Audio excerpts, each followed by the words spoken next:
I would like to tell you a story about Jack.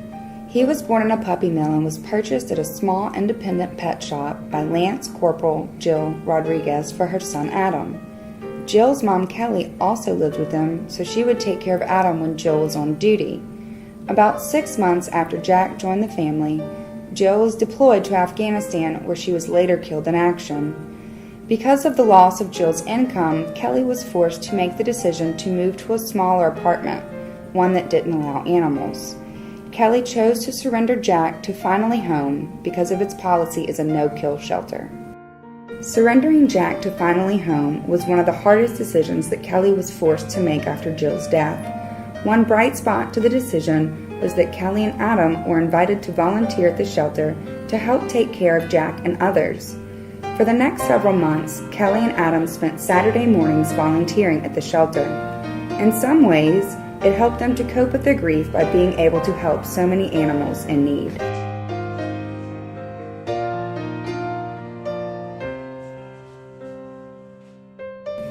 Even with the help of numerous volunteers like Kelly and Adam, their local shelter continuously faced issues with funds to cover utilities, salaries for non-volunteers, and necessities like food and medicine.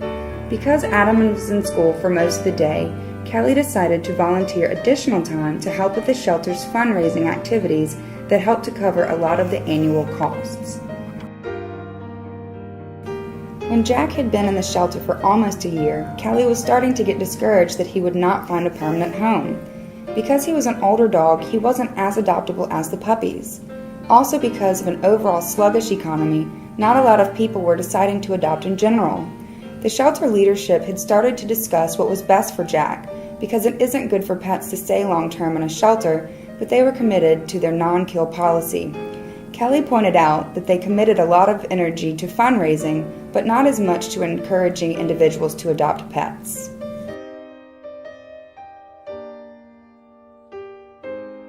Shortly after the shelter launched their new adoptions campaign, a young professional who had recently moved to town for a new job after graduation visited the shelter and fell for Jack.